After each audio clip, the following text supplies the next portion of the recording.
You back up. Okay.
Y'all. Y'all, I just realized that I was muted that whole entire time. Now I have to do that all over again. Thank you, Alan, for letting me know that I was muted. Now I hope y'all can hear my lovely voice, so I'm gonna have to do this whole spiel again. My name is Brianna Jenkins, but here you can call me Aeon. And welcome to another installment of AeonEsq Live. I am so happy to be here with you all. First and foremost, if you are watching this on YouTube, which I hope you all are, I hope that you subscribe to my YouTube channel, so that you'll be notified when I do some subsequent lives and I release additional content. So make sure that you go to my YouTube page, AeonEsq 88. That's AeonEsq 88. Make sure you hit that subscribe button. Make sure that if you're watching this on YouTube, that you hit that like button. Make sure you hit those likes. All of that matters. I want to thank everybody who watched the premiere, the pilot episode yesterday that we did on President's Day. Like I said, this has been a dream of mine to come back to social media. So I'm so happy to do it and to do it in this way and to just build our community here. My intention is to do a live show, a midday live show every day, Monday to Friday. So I'm happy to have y'all here, a part of this process where we go over pop culture, politics, everything that's happening in the news. I really wanted to create a space to talk about those things, but to talk about those things in my way with my particular vantage point. So I'm really excited about building this platform and just having this community with you all and being in community. This is an interactive show. So if you're on YouTube, make sure that you are in the live chat, that if you're watching this live that you're adding commentary, or if you're part of the replay gang that you're leaving comments on the video so that we can interact with each other, we can learn from each other, and just we could just build this AeonEsq community. I want to make sure that you're following me on Instagram. My name is AeonEsq on Instagram. Like I told y'all yesterday in the premiere episode, so we're going to talk about Reality Check, the America's Next Top Model documentary that was released on Netflix yesterday. I have a lot of thoughts, I have a lot of feelings, and I really want to unpack this. And today, I was originally going to do this by myself, but after I got off live and I thought about it, I really wanted to have assistance and just have a different perspective as we unpack this documentary. So I had to call my friend, my colleague, Alan Morris. I'm so excited to have him on this platform. I'm so excited that he decided to say yes to me so that we can do this and we can unpack this the right way. And we're going to have fun on here. We're going to have a good time. We just really want y'all to have a good time and create a safe space. So without further ado, I'm going to bring Alan up here and we're going to get this thing started. Welcome to AeonEsq Live, Alan. How are you doing today? What up, what up, what up, people? So before we get started, tell the people a little bit about who you are and what you do and your new social media platform so that people can know more about you. Hey y'all, so my name is Alan Morris. I often tell people that I am a son of the South. I was born in Beaumont by way of Houston. I currently live in the DMV area. I work for a national organization, a national LGBTQ organization doing public policy work. And I'm also, can I say I'm a content creator now? I am a content creator now.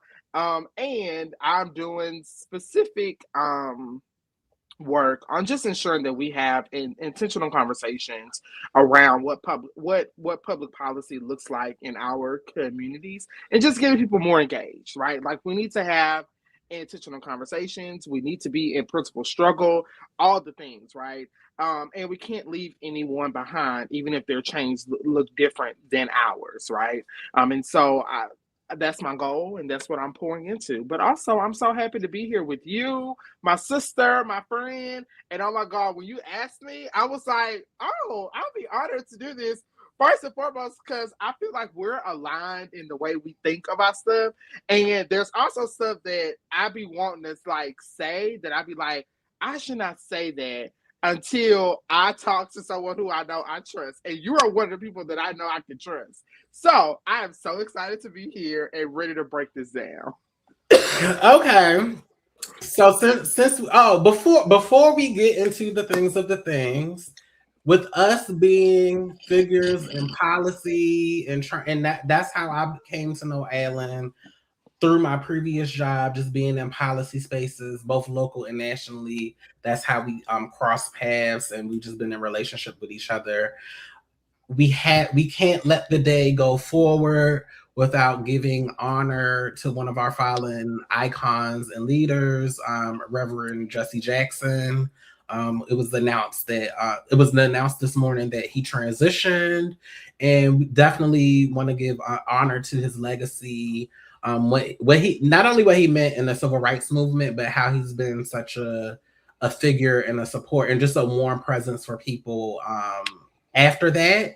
Even in his older age, how he's connected to people, how he's created platforms for people to grow. So definitely want to celebrate the life and legacy of Reverend Jesse Jackson. You will be missed, but most importantly, you won't be forgotten. Definitely, definitely.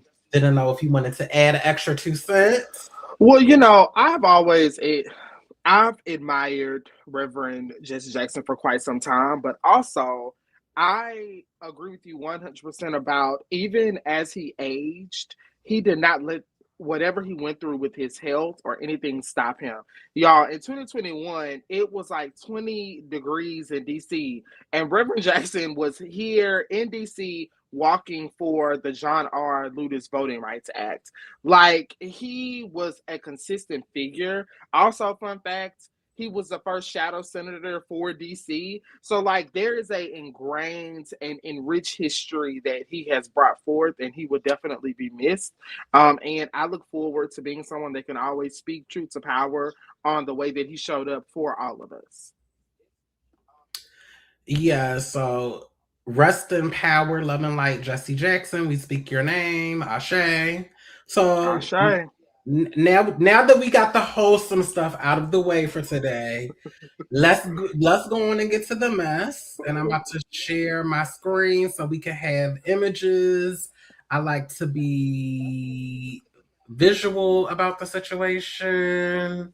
So let's do this. Let's see how this turns out. So let's get to it. Reality check inside America's Next Top Model. Like I said, it premiered on Netflix yesterday. I knew when I saw the trailer that came out last month that I was going to watch this and I was going to eat this all up. So just on a topical note, the documentary lived up to my expectations. It lived up to my expectations. We'll unpack it. But I want to start here. I am somebody that I believe America's Next Top Model premiered in, I want to say 2003. So in Yes. 2003, I was in the ninth grade going into the 10th grade. So the beginning and the peak of America's Next Top Model coincided with me being in high school. I graduated high school in 2006.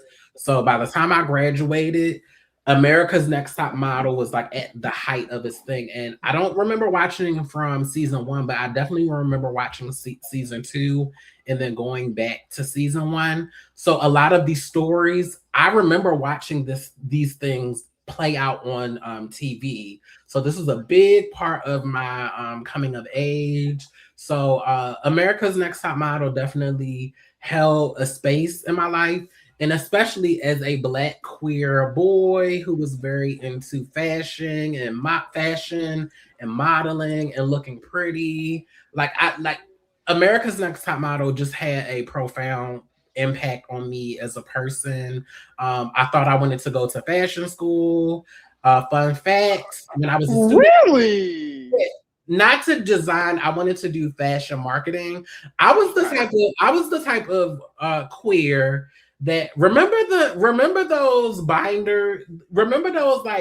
those binders that had like the slots that you could like put in. It was like the threefold binders, but it had like the slots where you could slide pictures into the binder. Yes. I was Yes. the type of queer that would put cutouts from magazine advertisements. I would slide like Versace advertisements and Dolce and Gabbana advertisements, and I would mix it with like pictures of the trade that I thought was fine at the time. So it would be mixed with pictures of like Lil Wayne, like before the tattoos got excessive. Before, like I was that type of queer because back then, like when you were queer and when you were alone, it wasn't like a community. Like I was probably the only out one in my class. Like all we had to cling to was fashion and being Mm-hmm. beautiful and Mm-hmm. like that. Like that's what I had. So Mm-hmm. so America's Next Top Model spoke to me. And it opened the door, like maybe I could be in the industry. Like I didn't have the aptitude to be a designer or anything. But what I Mm-hmm. did want to do is do like fashion merchandising. So, excuse me, after my first year at Morgan, I was bit by the bug. I wanted to move to New York City. I wanted to have this life. I wanted to do all of these things, and I applied to FIT. I didn't get in. But also, fun fact, remember when Facebook you had to have Yes. A a school school email email to get address. in? So when I first got on, I don't think they gave out school emails at all of the schools because I don't think I had one at Morgan yet. I don't think they were at that point yet.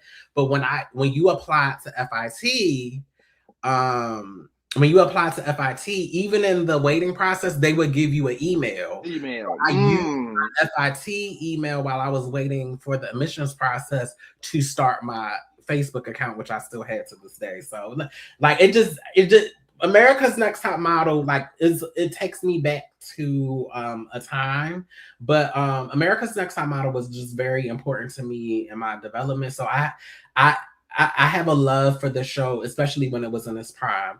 Tell me what are your memories of America's Next Top Model?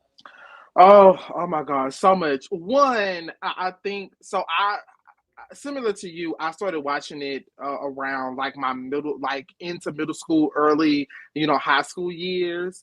I can remember whichever season Takara was on was the most impactful for me. That was Cycle 3 with Takara and Eva the Diva. Yes, and like those two black women dominated that season so much, and I was just so upset watching it because I just always felt like they were being disrespected in so many different ways, right?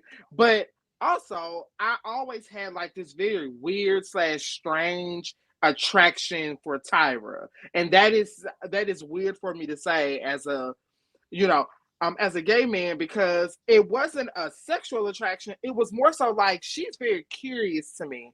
I wonder what she's like in real life. I wonder, you know what I'm saying? Like, I just always pictured her, especially from the movie that she played in. Was it the life size doll and stuff like that? Like, I just always pictured her being a certain way. You know what I'm saying? And the show was just totally opposite. So seeing this, I was like, oh, okay. There's a part of my brain that sees what she's doing, and then there's the other part of my brain that's just like, oh, she's weird, and she doesn't look like she have friends, and she don't act like she have a lot of black friends either.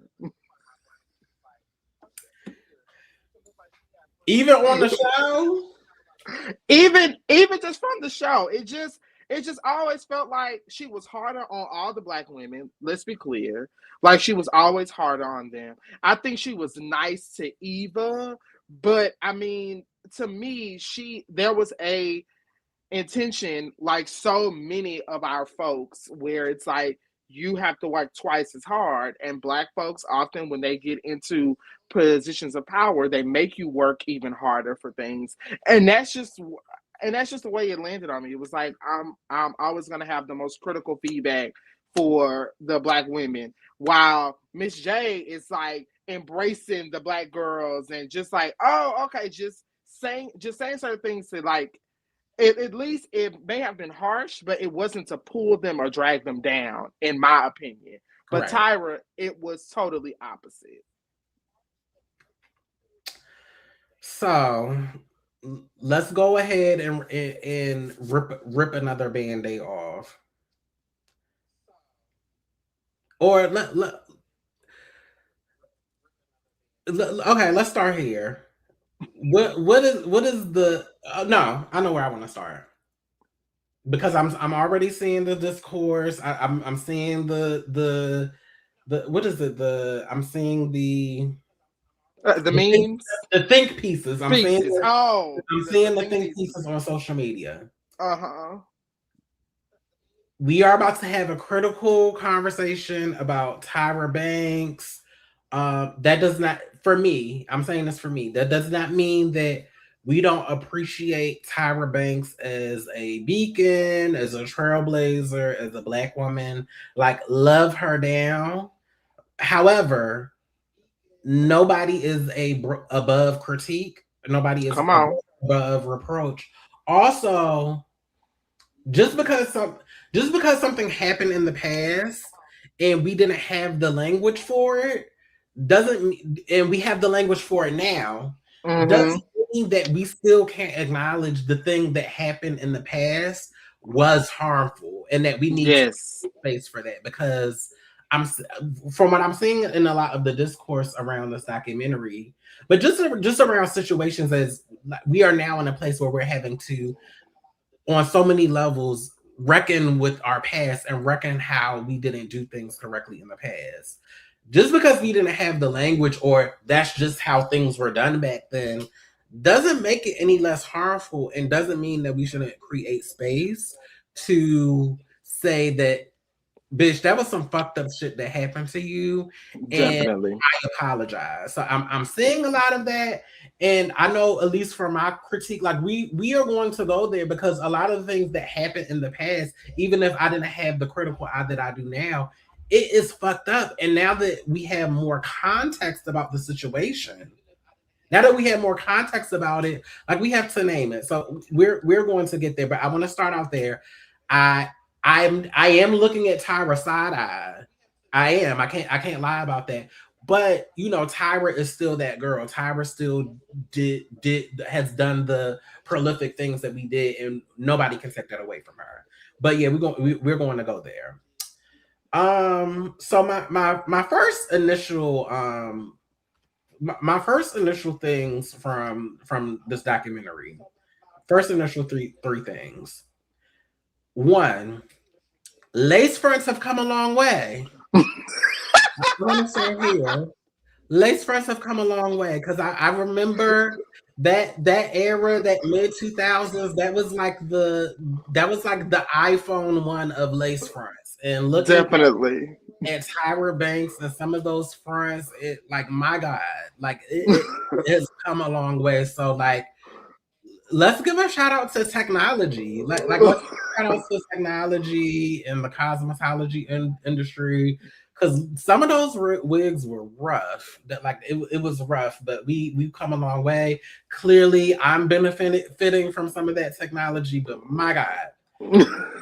Two, um, justice for Ebony. Like, this is just Yes. the first episode. I remember watching that first season, and I'm sure we'll get to this, but, like, Ebony, just as a person, left like a long lasting impact on me. Just like how she looked, like what she represented as a Black lesbian woman. Like, I just remember her, and also the resurgence that she had through the meme culture and everything. Like, Ebony was that girl. Ebony still is that girl. And I just hope that Ebony gets all of the things that she didn't get when the show first aired. And I remember that first season, particularly that other Black girl that was on the first season. It was like very religious. That she got on my nerves, and I was so happy when she was eliminated. But Ebony, like, was that girl, and just to hear about her experience, I'm happy she had a. I'm happy that her and everybody else had the opportunity to just be humanized by the experience Definitely. in ways that the show did not. Um, Fat phobia, like we just have to have a conversation about fat phobia, and it's another layer that I want to talk about. But those are kind of the first three things that just kind of struck out to me as I was watching this, and as I was just being brought back into the world and just reliving the memories of the America's Next Top Model world. I'm gonna say one more thing, and then I'm gonna turn it over to you. Um, Another thing that I'm seeing in the op-ed pieces is these girls knew what they were signing up for. And I just really need us to kind of, like, push back on that with a more critical eye. When you are in a situation where you are being exploited, Mm-hmm. you don't know what you're signing up for. And Mm-hmm.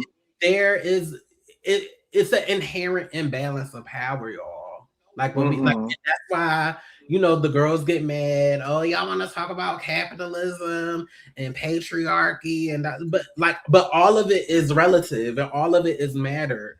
When you are in a situation where, yes, you're going to be on TV, but as we learned from this documentary, all of the girls that went on this show, even the ones that won the show, this wasn't a clear cut path to being in the modeling industry.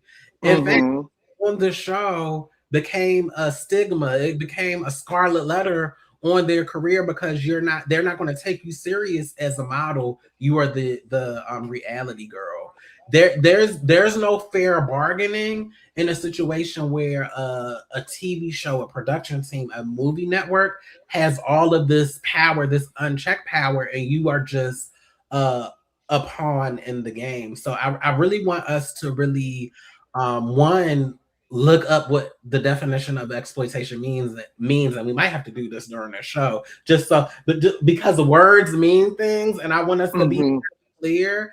And even if I watched 50 seasons of America's Next Top Model, you really don't know what you're signing up for until you're in those shoes, and Mm-hmm. it's really important for us to really understand like power structures, um just power structures, to really know how a lot of these contestants, or just anybody in any type of TV situation, anybody in the music industry, if we want to talk about all of these sexual abuse or sexual, like, it works by exploiting people. It works by getting people who are already powerless to be in a situation where they absolutely have no power, and they're beholden to people that don't want to see the humanity in them. So I just really want us to be clear about that, and to acknowledge that that is at play on here. Even if we're just talking about people just going on TV to fulfill their dreams, there is a level of exploitation. And Tyra, whether y'all want to believe it or not, Tyra not only participated in it, but she benefited from it greatly, and she's still benefiting from it because she's able to come back and promote the next season of a show that none of us want to watch. That's just not necessary in 2026. I will turn it over to you, Alan. Well, I mean, like I want to say yes, like to all of that because something that, well, it was several things that stuck out to me. One of the main things is for some of the think pieces that I was saying, it was like people being like, "Oh my God, Tyra is so ditzy, and she's not understanding what she did wrong, and she's not even going to apologize for her actions." And the first thing I thought was, if I was Tyra, right, and I had a whole bunch of white lawyers around me telling me what to do, I would play dumb too. I would act like I didn't do nothing wrong either, right? Because Tyra don't want to get sued. Now, counselor, I know you know this better than me, but like part of it landed on me as though it's like, oh, okay, so Tyra is just gonna stick to this is what we did for the show. This was the times. This is what we were doing during those moments, but not take accountability for how harmful it is. Even though you're right, now we do have the language. Now we do know, okay, you can't treat people like that. Niece sat up there like, I didn't do nothing wrong, and that's just what it was, and we're gonna keep it moving. And this is a new, and now there's a new show coming out. That was one of my main like earlier things, right? Another thing that came up for me is yes, the homophobia. It was just like now as a full adult that like has to navigate spaces of racism and homophobia, and I see the transphobia and the xenophobia, like watching some of these stuff, like some of these clips back with Ebony, I feel so fucking bad for her. I'm like, oh my God, like they were treating her like shit, right? Um, that stuck out for me. And then one of the last things that, stuck out was just how often I heard or saw so many of the women on that show detail how stressed out they were, how things were happening. Like I think it was either in cycle 1 or cycle 2, if I'm not mistaken, where someone clearly was sexually assaulted or something like that, and they just made it seem like, oh, this is just good for TV. We need to make sure we edit as best we can because the whole Janet Jackson issue had just happened, blah, blah, blah. But this still makes good for TV. And it's like, how does this provide any sort of insight on what it means to be America's Next Top Model? Like, this is showcasing someone's harm that they went through. So those were the three main things that like stuck out to me. There are some other elements like look, I want to understand the relationship between Tyra and Miss J, right? Because I heard Miss J taught Tyra how to walk. Is that true? According to Miss J, that is the story. That's what happened. And Miss J also alluded to or named that when everything, happened with them with their health, like Tyra never came to see them, check on them, like none of those things. Like those are the things about her personality, which goes back to my earlier point where I'm like, what is something is wrong with her, and I don't think she had black friends. Well, at the end of the documentary, she said she lives in Australia now. Which Oh, let's that's say right. I would like to visit Australia. I'm very curious about Australia. I think they have the worst edition of Drag Race. Y'all know I'm a Drag Race super fan, but besides that, I'm very curious about Australia. But I think it speaks volumes to you move. Well, she has the means to move away, but I think it speaks volumes to her being able to pick up and just go to this different place where you really don't have to be accountable to people because like I'm pretty sure those people know who Tyra Banks is, but you're not in community with Mm-hmm. people in Australia, so you really don't have to be accountable, and you can tell whatever story that you want to tell to people. So I thought that was interesting that she made sure to put that in there. Well, I live in Australia now, and I live in Australia now, and all of this stuff. But I think that was interesting. I Okay, so let's go here. So there were a lot of contestants that were featured on this documentary. So let's go here. We've already brought her name up. Let me see if I have a picture for this lady. Let me image. Let's do this. Yeah, I think this is her. Miss Yes. motherfucking Ebony. Yes. Again, when I first saw Ebony, it just stuck out for me. But I'm glad that we had this experience to really talk in and just go in depth because as a viewer, especially as somebody in high school, I wasn't able to really find the nuance in her story and she was to know that she was targeted because of her skin, because of before I go there, it's all coming to me. The road to hell is paved with good intentions. I Mm-hmm. believe in the beginning, Tyra, I believe that her mission was pure. I believe that I believe that she wanted to I'm sorry, y'all. Let me put my phone on airplane mode. I believe that I believe that she wanted to show diversity. I believe that I believe that she believed in her mission. I believe that Mm-hmm. she came to TV, that she wanted to show the underside of the modeling industry, and I believe she had really good intentions, but the system of TV, especially during that time period in the 2000s, that system of TV is that system of TV. And unfortunately for reality TV, the purpose of reality TV is to exploit people, is to build character narratives for people, is to rely on stereotypes. We understand that now that we've had multiple iterations and generations of reality TV. We've been able to go beyond behind the veil and really see how that works. We really get to see a lot of these problematic executives. I'm glad that they name Les Moonves in there because he's Mm-hmm. problematic. He's been problematic for some time. That was the same person who, when Janet Jackson had the wardrobe malfunction, he basically Mm-hmm. had a hair up his ass trying to punish her and make her do all of these things. I'm the head of CBS, and that is the same Les Moonves who had to resign from CVS a couple of years ago because of sexual assault allegations. Mm-hmm.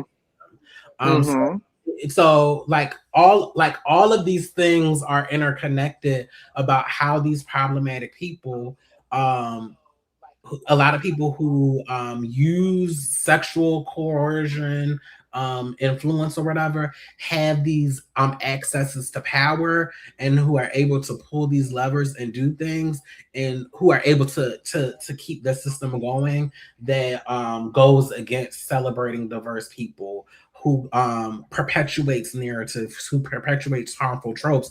And then when you have people, humans, that get caught up in it, it's just you kind of get chewed up and spit out, and then you're left to deal with the pieces. So I'm so happy that Ebony was able to tell her story of her experience, basically of how she was made to feel less than, because of her skin, how she was made to feel less than because they didn't know what to do with her hair. And it's like, Tyra, y'all mean to tell me you got a girl from New York City, from Harlem? Y'all couldn't have brought in hairstylists from Harlem but to be truthfully honest, she really didn't even need to do anything to her hair because she already had a model look. She already had that look, so she really didn't need to do that anything to her hair. But to know that she had the experience with those white women playing in her hair, and looking back, she should have attacked those white women, because you're not about to play on me. But again, when you have young women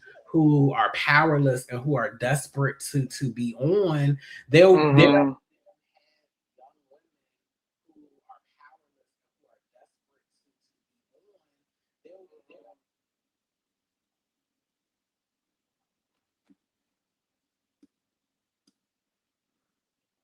industry, that I'm here to really get my shot, that this woman who's a model, who has this really good mission, that she's believing in me and she's going to look out for me. And it was so heartbreaking to hear. It was so heartbreaking to hear. You there? Yes. Okay. Yes. My internet was going in and out. It was so heartbreaking to hear her story and to hear her experience and to hear how she was left out there. She was unprotected. And also, it's not enough just to put that out there. I believe that it's a responsibility of media to create balance, and no balance Yes. was created for.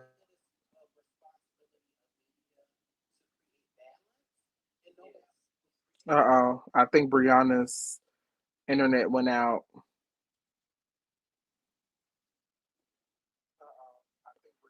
Come back to us, sister. Come back to us. Come back to us. Okay, well, y'all, we're gonna have an impromptu dance party while we wait. Okay. A if you dancing, drop it in the chat. If you dancing, drop it in the chat. If you Millie rocking, drop it in the chat.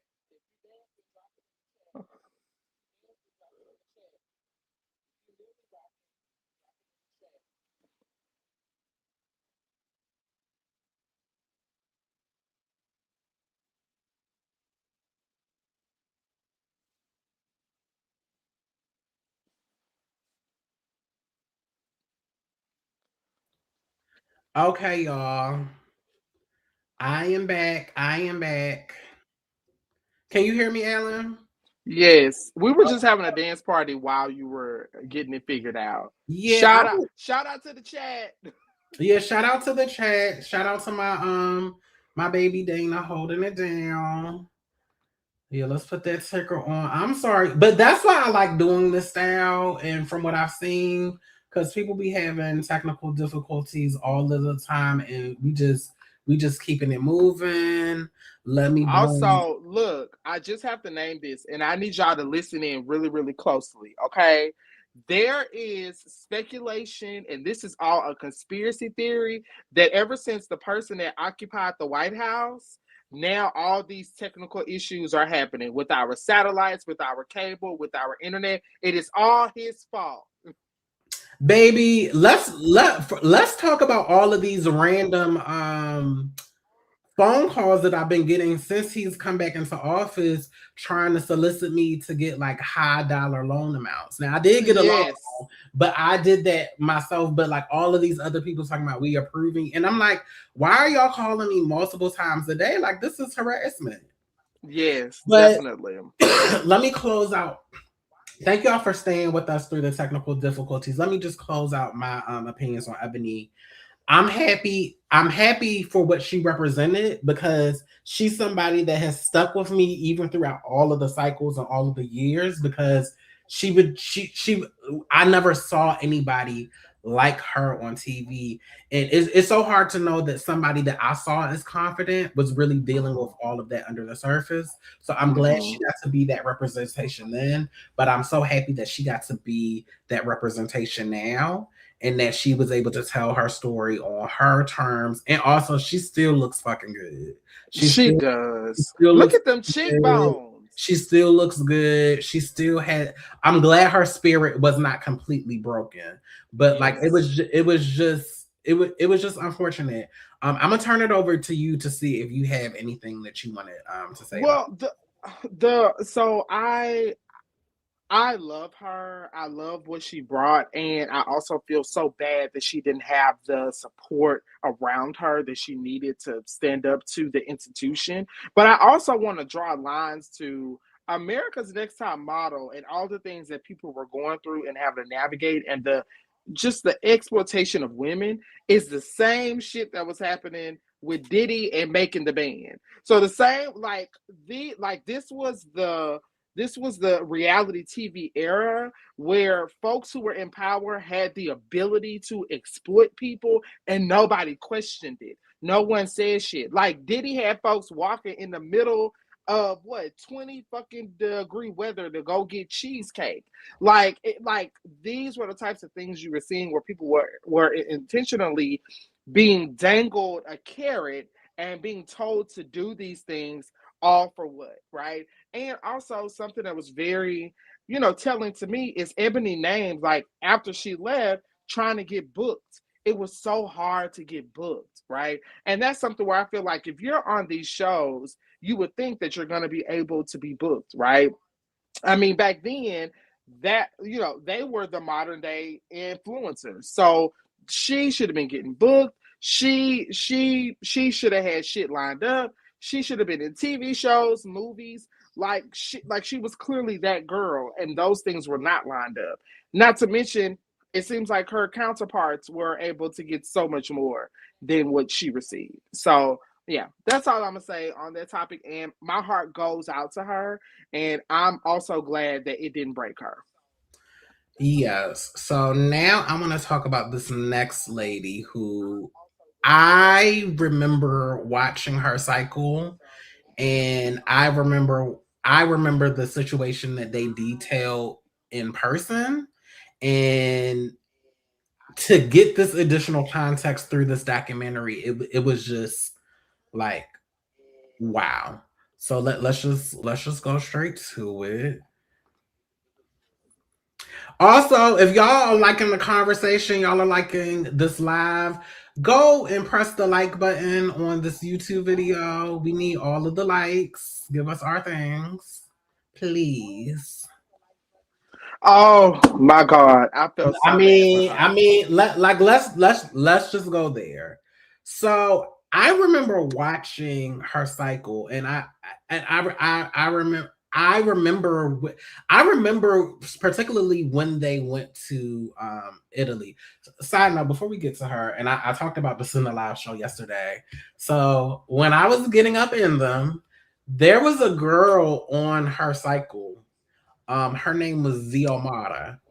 It was I think it was Xiomara. So when I was transitioning, when I first got up in them, and I was Mm-hmm. names, I one of my name options was Ziomara because the Oh. girl on there. Now the girl, she didn't really do good on the show. I think she got chopped. Yeah, she didn't make it to Italy. I think she got chopped early on. But her name was just so stunning. So that was one of the name options, but I ultimately didn't do it. Also, another name option, I was gonna be Taina because back when I was young, there I was a like Taina. there was a show on Nickelodeon. I think it lasted for like 2 seasons called Taina. And it was about this Puerto Rican girl that thought she was Jennifer Lopez and she was very bad. She couldn't. So it was between Xiomara and Taina. So I remember when I was in law school and I had these black women mentors, they were mentoring us, and I had told them about the story because they was asking me how I came to my name. And once I got to the end, they were like, we're happy that you ended up choosing Brianna Jenkins because no shade, it would have been very hard to market a Xiomara Jenkins Come and on. a Tyena Jenkins to a law firm. So thank you for choosing Brianna Jenkins because now we have more options to work with. But she was on the same cycle as Xiomara, and I remember her because it was a like a butterfly story for her. She was this skinny, wafy girl from the middle of nowhere. But baby, once they gave her that makeover and she had the striking platinum blonde, like she was the girl. And then I remember on this particular cycle, they went to their trip was to Milan, Italy, and they did a sickening photo shoot. And I think that photo shoot where they were in the Coliseum and they had to model the glasses. I think she had won that week. And the girl that went home was the black girl. I can't remember her name, but it was a black girl from DC. I think her name was Camille. She was from DC. She went to Yes. Harvard. Uh-huh. Yeah, Yes. I remember Camille. I remember this episode vividly. And like, and then I remember that storyline about her cheating on her boyfriend, and oh, Mm-hmm. you got this makeover, you're a model now, and you feel like you one of the girls, and they really played that storyline like she was feeling herself, and she had sex and da da da da, and to know that Shandy was not only sexually assaulted, but that Mm-hmm. caught on camera, and at any point they could have like stopped it or intervened, but to know that they didn't, and also Exactly. to know that it was not only just the it was just multiple layers of violations Mm-hmm. of her going through the incident, of of it being filmed, um, Mm-hmm. of her still having to show up, and then to have to watch it on TV, and then then being forced to call her boyfriend and then tell her boyfriend. But I'm pretty sure, as somebody that has went through sexual assault myself or just have had to deal with weird dudes, like even a day or 2 hour after, you are still processing like, did this happen, or Mm-hmm. what really happened? Like you still like, part of it is still like, you either don't know if it really happened, or if you did know that it happened, you're trying to suppress it, or your mind is trying to like create a reason so that you Mm-hmm. can make sense of it. So th- to know that she was failed like at multiple levels, and then like just looking at her now, not like about weight, you can just look at people and tell like how like things are still sitting with them, or things are Mm-hmm. involved. And to know that she would just fail at multiple levels, and then to hear Tyra's response, well, I've only worked off of the information that we had at the time. And then even into the in present day, it's like you can't even acknowledge like, hey, even if you can't say we dropped the ball, you can't even say, hey, I can clearly tell that that was painful for you and traumatic for you. So I want to apologize for what we didn't do, or I want to like I want to offer some care, and just to try to like shirk the blame. It's like on one end you want to be the boss and you want to get the respect, but also part of being the boss is you have to be accountable for everything, even if you weren't there, because your name is still on the final product. You are still the image of this final product. Not saying that Tyra sexually assaulted her, but mama, this is still your ship. This is, Yeah. and these girls are coming here not only because of their dream, but because of you. And to know that she was violated, and that basically people gaslit her into one thinking that she was a whore or a slut, but also gaslit her into not letting her have her boundaries about how she wanted to deal with the experience. It was like I gagged because I just, again, the way they framed it and the way they put the story out there, it was just, oh, the pretty swan is just having too much fun, and she's not that. Oh, this girl may have been sexually assaulted. So I yeah, I'm happy that she got to tell her story, but it took too much time for it to happen, and it was so many opportunities, in my opinion, where it could have been rectified and this girl could have been made whole. I'll turn it over to you. Yeah, I agree with you. So I am the type of person where I think about the little things, and those little things make it even more harsh for me, right? Like, I think about the fact that millions of people saw this happen live. One, I think, like, something that I thought about, I was like, oh shit, there was a whole crew watching this go down and nobody said nothing. Like that, like that's the type of things that I'm thinking about, right? I also thought about the fact that, yeah, Tyra didn't say anything, but part of me feels like she did not want to take accountability out of fear of being sued. And I think that there are elements to what happened to her where even if she probably wouldn't win, but just bringing something forth and claiming this is what happened to me and it was done on y'all's watch could be compromising to Tyra's legacy and also to the new show and just to, you know, all of the executives that have something to do with it. Like there were multiple systems and checks and balances that were bypassed when they allowed this to air, right? They were so focused on, oh, we have to get good TV that they didn't even care about the human. Like, and that's what sticks out the most to me. And you're right. Listening to her talk about it, it is still clearly painful for her. It is still it is still something that is causing her to like feel something. You know what I'm saying? Um, Oh wow! And see, yeah, and see, I'm looking at the comment. That was her first time out of the country. So now, anytime I go and see, that's y'all. That's the type of stuff that I think about. Oh shit! So this is my first time out of the country ever, right? Now, anytime I get on the plane, that's what I'm gonna think about. So now everything is impacted, and you just don't know how these types of things stay with folks, and how it festers, and how it passes on to different generations and people around you. So my heart goes out to her, and I hope that she's able to, get the healing that she very much so deserves. So yes, justice for Shandy again. Happy that she was able to tell her story. Let's go to the next lady that I want to talk about. Oh no, wrong. Share image file. Make sure y'all like this live, share the live, tag your girlfriend, bring your girlfriend into this conversation. We need all hands on deck. On deck. All hands on deck. This is the next lady I want to talk about. Miss Kenya. Kenya was in cycle 4. Somebody else who I remember watching her season. This is the same season as she was on the same season as Tiffany, the one that Tyra cussed out.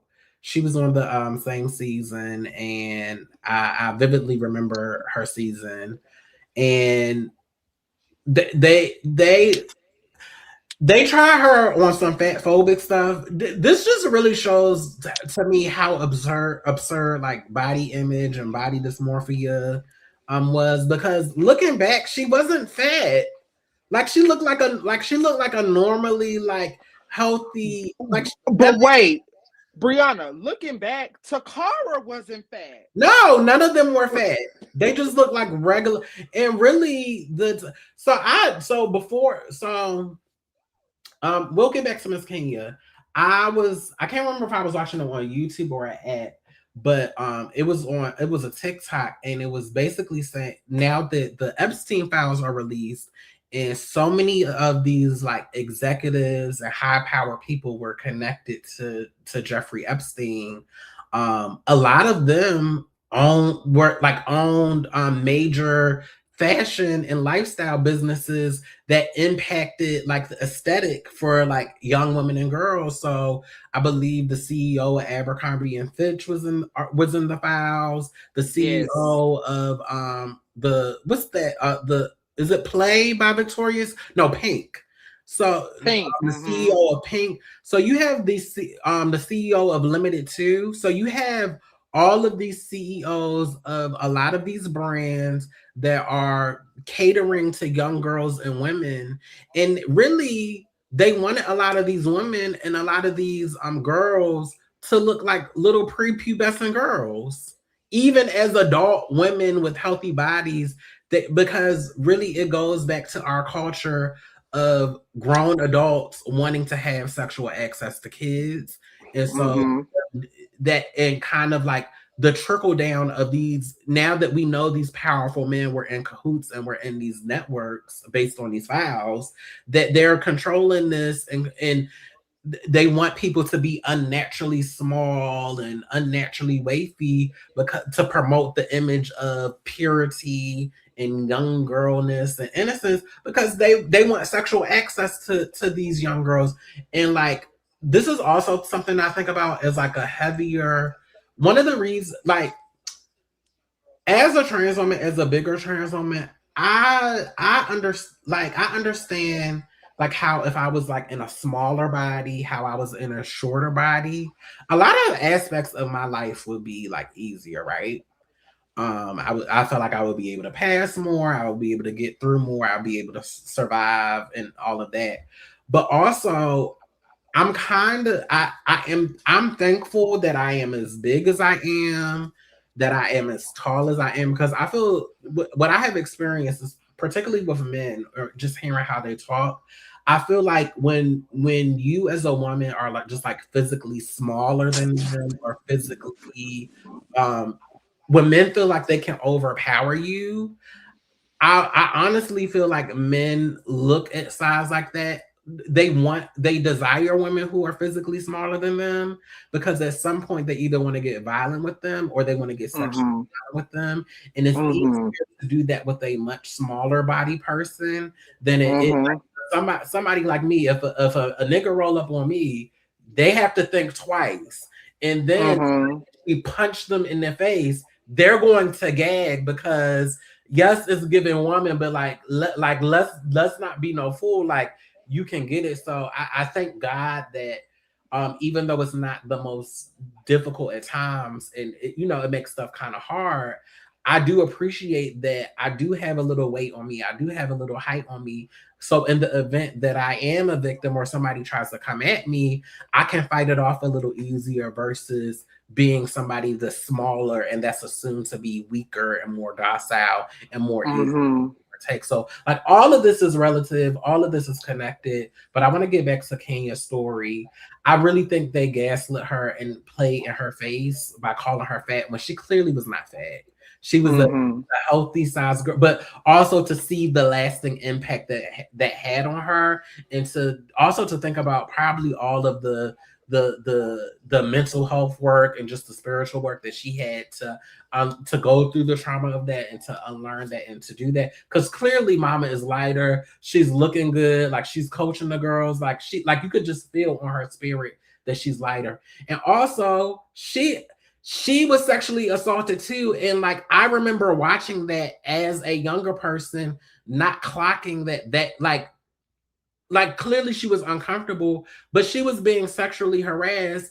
And also going back to the men on the set, Miss Nigel Barker and Mr. J. I know y'all are trying to get sympathy for how Tyra treated y'all, and multiple things can be true at the same time, but also y'all suck too because y'all saw a lot of the stuff happening on set, and y'all either didn't say anything or you perpetuated it by blaming her for being difficult when this like people she's not just crying for no reason, she's not having a physical reaction for no reason. And even Tyra during the judging critiques, well, I just assumed that she should have just shooed the person off. How about y'all replace this man and just have the two models instead of the like there were just so many other options that could have been taken even back then. And even to see how the men, even in them wanting sympathy, how even now, or maybe it was cut off from the documentary because maybe they did atone or apologize, and that was cut off from the documentary. That could have happened, but to just to hear how everybody was just casual and lackadaisical in the face of overt like sexual harassment. And it's like, oh, that was just the times, or that's just how the modeling industry could be. And like, yes, the modeling industry was or could be that way. Multiple industries were or still could be that way, but we could still acknowledge like that was sexual assault, and you shouldn't have had to go through that now, and you shouldn't have had to go through that then. And that it just pissed me off to just saw just to see how nobody in the circle just kind of wanted to call it what it was. Yeah.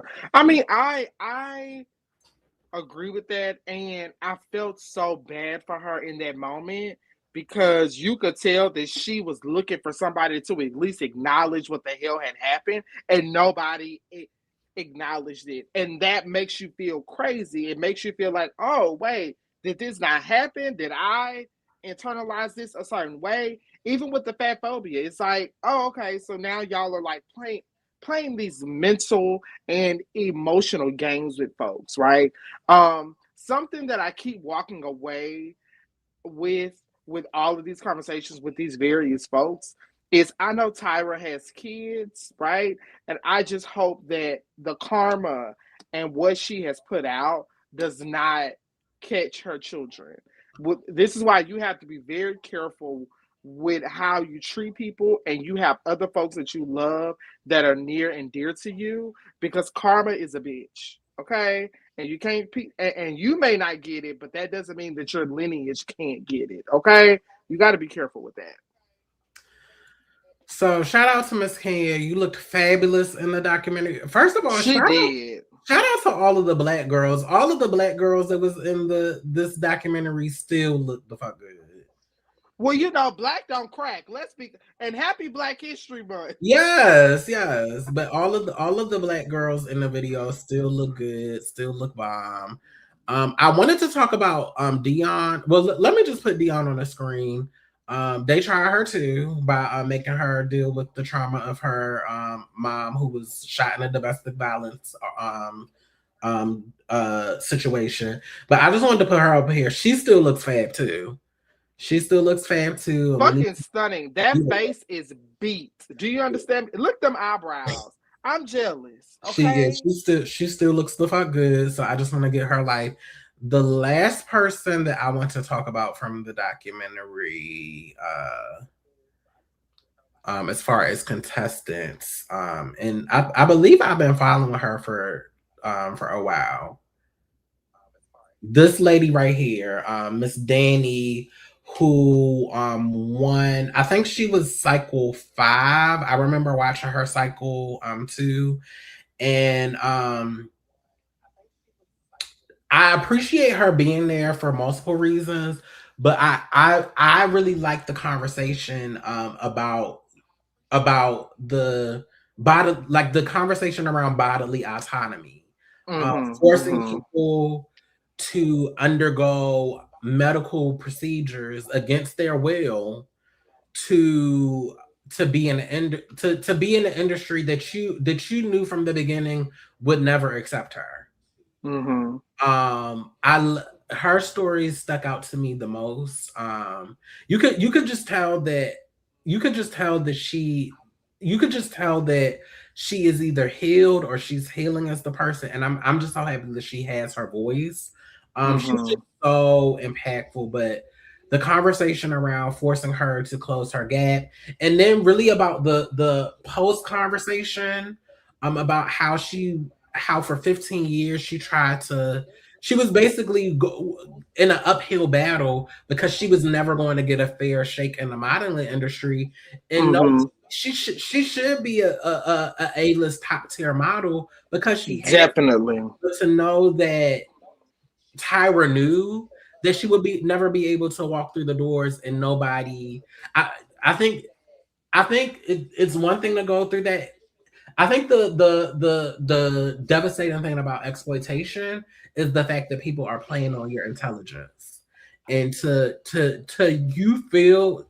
I know she probably has had moments where she felt like the odds were stacked against her, or she was blacklisted, or whatever. But to finally get that confirmation, and just thinking about the years of psychological harm and trauma that she could have avoided if people would have just been real with her, like that, like that's the biggest slap in the face. But I'm so happy that she was able to reclaim her power, to reclaim her humanity. I'm hopeful that new opportunities can come from this. I feel like I've seen her in commercials, or I've seen her do a couple of things. It's been a couple of girls throughout America's Next Top Model that you do end up seeing them like doing commercials, or doing stuff like that. But like she deserved better. Like she deserved better as well too. And like again, another opportunity where Tyra could have taken accountability in her own way. And trust me, as somebody that is a lawyer, I get wanting to protect yourself and wanting to shield yourself. But at this point, it's been almost over 20 years since some of these girls have been on TV. So I'm pretty sure the statute of limitations has expired. And it just is what it is. Yeah. It is what it is at this point.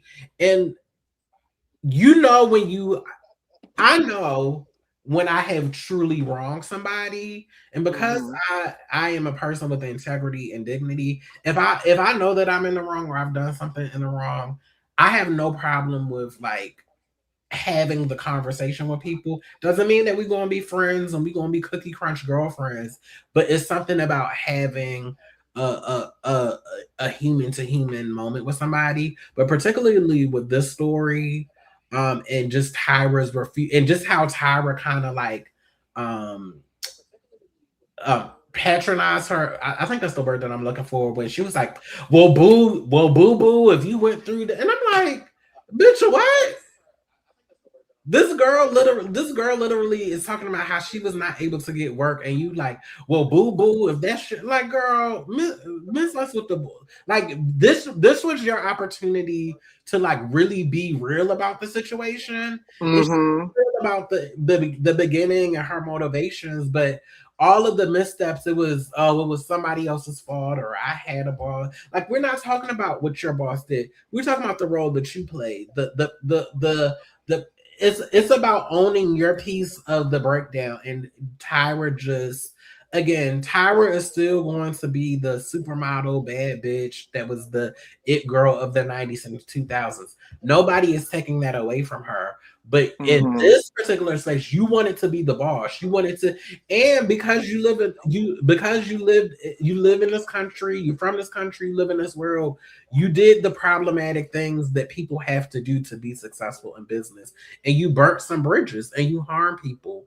and you have to be accountable for that. But it's like, you, at the end of the day, you're still trying to play the game because you have another season of the show that you want to produce, and another generation of people that you want to harm. So like, I'm going to do the bare minimum and skate through. But I'm happy that Danny was able to just tell her story, to just Mm-hmm. up and just have her humanity.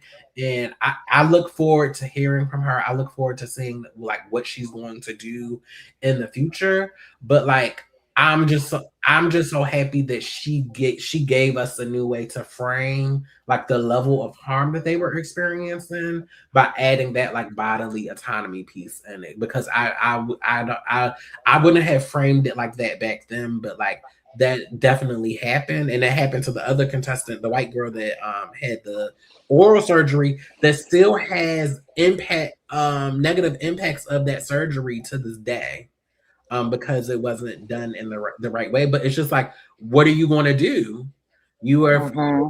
person from this country town from nowhere, and somebody's dangling this carrot in front of you. But and it's not, again, it's not about like what's right and wrong or what's lawful and what's not unlawful. It comes down to ethics. What are your ethics? Do they just go out the window, or are we just in this to make TV, humiliate girls, and make money? But we're not thinking about the impacts of them having this experience 5 years from now, 10 years from now, 20 years from now. So I just felt like Tyra really didn't own up. Nobody was expecting her to fall on the sword, but you don't get to get that far in business and be that oblivious. Nobody is that Yeah. oblivious. So you know that you have hurt some people, and you did not own up to it. But I'll turn it back over to you. I mean, I felt really bad for Danny, and I also appreciated the nuance that she brought to the table. Oh, thank you, Dana. I also, the way Tyra started like mocking her accent, or like trying to talk with like this aesthetic of like a hood black girl to her and stuff like that, to me that's no different than the elements of racism and anti-blackness that we have to deal with when we're expressing ourselves to white folks when they are acting up, right? And I just hate that Tyra, as a black woman, that's how you approached having the conversation with her, especially so many cycles in. But Tyra completely proved that consistently money and fame changed her. But there was always this speculation that Tyra made about the way Naomi Campbell treated her. And to be completely transparent, to me, Tyra treated everybody else the same way she said Naomi treated her. And to be honest, I like Naomi a whole lot more than I like Tyra. Especially when Naomi got that white woman together on one of those modeling shows, and she was like, "Do not compare yourself to me. You are not on my level. You will never be on my level."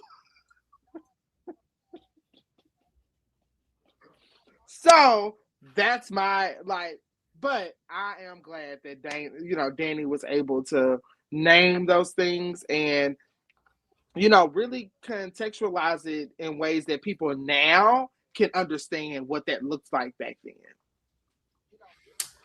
So shout out to Danny. I What look a pretty self. Yeah, I look forward to seeing what all of the ladies have to do in the future, and let's just end it here. Just I do. Do you have anything you want to say about the Jays or Miss J or Other than I hope Miss J is able to walk again. I know that there are some things that happen, and from what I saw, it said that they're not walking or they're not able to walk um, like they used to. I hope that their health is 100% restored. And I mean, it was nice to see Nigel and Jay Alexander, show up for Miss J. That was really, really nice. Also, I did not know that Nigel was heterosexual. So that was shocking.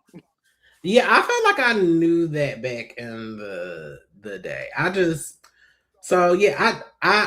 hope Miss J makes a recovery, but having a family member that recently passed from multiple strokes, um, I like you. Strokes steal a lot from people, from your loved ones. So Mm, if Miss J is never able to walk again, I just hope Miss J is able to find peace in that, and also to know that you've done enough.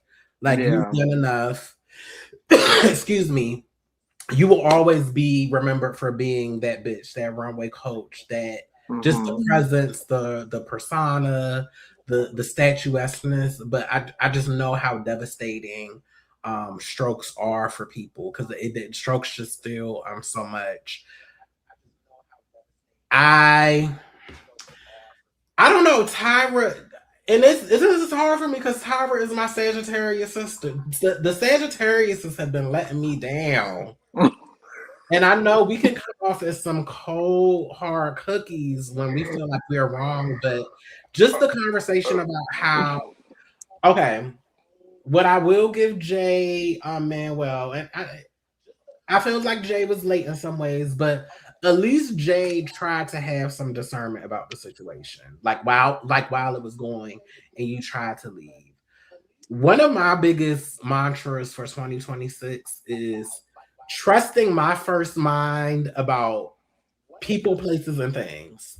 Mm-hmm. I feel like so many times the universe will send us a sign that like something is not for us, someone is not for us, but because of the people pleaser thing that we all have, because we don't want to rock the boat or because we get comfortable, we stay in a situation longer than we needed or intended.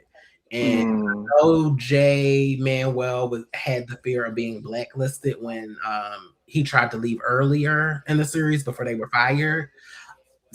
What I'm learning now is that sometimes you just have, like, when the spirit tells you to go, you have to get up out of there, because if you overstay your welcome, you're going to be removed from a situation in a way that you don't want to be, and then you kind of lose your power. I am living through that situation right now. But you have to, that was a lesson for me to, like, when you feel like you are being called to move, nothing or no one is going to stop you from getting up out of that situation. And I just felt like it was more traumatic when you didn't leave. You already communicated that you wanted to leave, and now Tyra is being phony to you. She's calling you, and also it makes me think about this conversation of like black cis women, and the gay friend or the trans friend when it's convenient or when you want to look cool, but when it's time for me to stand in my humanity and do something that prioritizes my mental health or my and instead of saying, oh hey friend, like I wish you well, like, or how can I support you, it's I'm disappointed in you, and then you're being a ice queen to me, and you're not talking to me, or we have to get the lawyers involved. Paul, was you ever really my friend, or was I just your accessory? So it made me look through Tyra with that lens, because I remember back then she always tried to position herself as this ally, and I have this community, and it's like, were you ever an ally, girl, or were you just being were you being capitalist, Tyra, and you knew the image that you had to have to position yourself, but once you didn't need the people, you let them go. So that I found that interesting. And then also the way in which she framed all three of them being let go, and like, I'm of many minds about this. Like, on one end, I get it, like as a business decision, and I get it. I believe this was when the show was on the CW, because young children. UPN was a programming that targeted to targeted to an urban market, and what happened historically, what always happens, is that when there is a new trendy network, black people build the network up, and then when they get to a certain level, speak on it. White people come in and they want to get rid of all of the black shit and make the network white. We saw this with Fox when Fox was the new girl on the block, and then we saw this with UPN, who was built up on basically their black programming, Moesha, the Parkers, Girlfriends, and America's Next Top Model. And then when they got to that point, they merged with the WB and became the CW. And then we saw a lot of these change. A lot of the black shows got canceled. Half and Half got canceled, which is my show. And then we just saw a lot of changes. So on one end, I could believe what Tyra said is plausible. We had this new boss. He wanted to make changes. He wanted to try to up the viewers. Like I could get that, but on a friend level, a bitch that I've had an intimate moment with, a bitch that I've shared a blunt with, or like if you're in my life and you're my friend, I feel like it's a certain way that you have to care for people. If you want to, if you don't see people as disposable, if the friendship wasn't real, I guess the Yep. friendship was real in her case. But it was also a cautionary tale about befriending like cishet people and really making sure that the cishet folks are in your life for the right reason. Like is it because you really mess with me, or is it because um you're here for the business? And I just want to know so that I can adjust expectations so that when things like this go down, I'm not expecting you to be a friend or a sister to me, and I can just Mm-hmm. a coworker thing. I think it's late that she hasn't visited Miss J because it seems like they've had her and Miss J have had the longest relationship, and Mm-hmm. I just think that that's late, and I just think that I don't care. It's some people that if the moment they get, I'm the type of friend that'll show up for people. So I just think that that's messed up and late. Do I think that this documentary has tarnished Tyra's legacy? I don't necessarily think so because a lot of people don't fuck with Tyra. From my opinion, a lot of people don't really mess with her. And also, as we've been able to look back on her Tyra show and just all of the shenanigans and antics that she did, the conversation that she had with Corinne Steffens when she was promoting Confessions of a Video Vixen. I don't think Tyra, like, again, we respect Tyra for what she did, but like a lot of people did not mess with Tyra. A lot of people, so I don't think this tarnished her legacy even more. What I did think is that it gave context to people that were powerless and didn't have the reach or breadth of Tyra. It gave power to people to be able to humanize themselves and tell their stories and to add context. But I don't think this documentary is going to make people hate Tyra even more or hate Tyra even less. But this definitely made her come off as cold, and I don't think she's a better person for having gone through this documentary experience. But yeah, I feel indifferent towards Tyra, but I feel like in the vein of this show, like, girl, you know what you were doing. You knew what you were doing, and you didn't own up to it. And I feel like the makers of this documentary played her, but it was a key to watch. But I'll turn it over to you. They definitely played her. And then I'll just add this. I've been looking at Tyra side-eyed ever since she had her TV show, like her daytime show, where she let that woman play in Patty face and acted Mm. like she was not understanding what Patty, like she should have came in as the owner of the show, but also like you knew what Patty was trying to say, and you let this white woman play in this elder's face, acting like she was being crazy. And it's like, no. Ever since then, I've been looking at Tyra side-eyed. Ever since then, Will you be watching season 25 of America's Next Top Model? absolutely not. Yeah, I remember when they revived it and they had the season with Rita Ora and Law Roach. And I did watch the I do remember watching that season. Excuse me. However, I remember as I was watching it that it's really not a need for this type of show because we have Instagram, we have social media, like all Mm-hmm. of the different things that all of the different gatekeepers and just the barriers that people had to go through. Everything is democratized now through social media. Um, Mm-hmm. so again, America's Next Top Model was the foreground to a lot of this stuff because we because I remember because this was also during the era of the digital camera before we had camera phones. So like you became hip to how to pose and like how to style and themes for photo shoots and all of that stuff.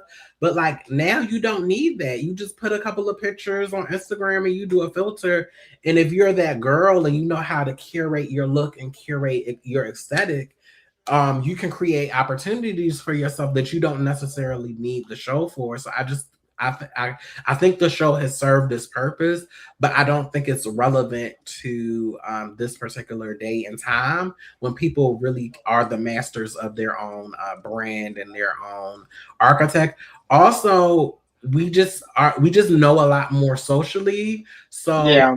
I I doubt that a lot of people are going to subject themselves to a lot of the things that they had to go through back then, because now we have a lot of language to say, oh, this feels like this feels racist, or this feels Mhm. like sexual harassment, or this feels like exploitation, or Yes. I hurt myself walking down this catwalk that's levitating over this construction site. I could hurt myself and I'm going to sue you, and I'm not signing a release form. Like, I'm going to fucking sue your ass. Cause like, so I feel like people are more educated in ways that they're able to advocate for themselves. And also, I also think we're not beholden to the idea of celebrity that we're just going to Hmm. everything that somebody says that because they're a celebrity. And we now live in a time where we need to be questioning celebrities and their intentions, and that we just are not just believing they're good people because they are a celebrity and they have access to money, because as we're seeing, they are flawed as well too. They are biased as well too. They are motivated by the wrong things, and ultimately they don't have our best interests at heart. So I Yes. don't think that this show serves the same purpose as it did during its heyday during the 2000s. So I don't know why she wants to come back, but it's just like, sis, why come back for something that we know is only going to last for one more season? Why even waste our time? Just go back to selling your ice creams and your cupcakes and all of that, and just let's be innovative. Let's be new. Let's bring something new to the forefront. But yeah, I won't be tuning in, and yeah, but I enjoy. It was a great watch. It was a easy watch. It was great going down memory lane. But yeah, God bless the contestants. Tyra, maybe you get whatever you deserve. But Tyra seems like a very cold, isolated lady. Like, I didn't feel any warmth from her. I didn't feel. Yeah, no, I didn't feel in any like honestly, she seemed dead in the face, dead in the body. Like it's just like I agree with you 100% that whoever brought forth this documentary, they played completely in her face, nor did they fully explain what angle they were going to be taking this documentary because it made her look like the bitch that she is. Right. Right. Yeah, just very cold, but I just hope for peace for people that are still processing the things that happened to them many years ago, and prosperity for the folks that have gotten through to the other side, and that are able to tell their story and reclaim their story. But it looks like that takes us to the end of today's live, y'all. I said we was only going to be here for an hour, but we've been on here for like almost an hour and a half. I mean, which Whoop, is whoop. good. Which is we had a good time. But before we end the live, Alan, where can the people reach out to you and connect to you? You can follow me on all the things on social media at Alan Morris IV. That's ALLEN MORRISIV. You can find me on all the things. I just started on TikTok, so please do not judge me because TikTok is hard and I'm old. I'm old. I'm old as well too. So I need some assistance. I need a social media manager. So I want to thank y'all for joining episode two of AeonEsq Live. I will be on here tomorrow at 12 p.m. Central Standard Time, where we will be reviewing the latest pop culture stories of the day.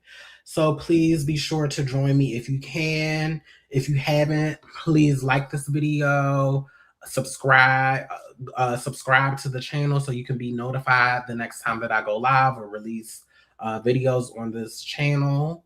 I will see you all tomorrow. Also, if you want to donate to the AeonEsq Live Fund, you can send a donation directly through YouTube, or you could donate through Cash App. My Cash App is $BAJ Law. Thank y'all so much for going on this journey with me. And I will see y'all tomorrow. And shout out to the replay gang. If you watching this on replay gang, shout out to y'all too. I will see y'all tomorrow at 12 p.m.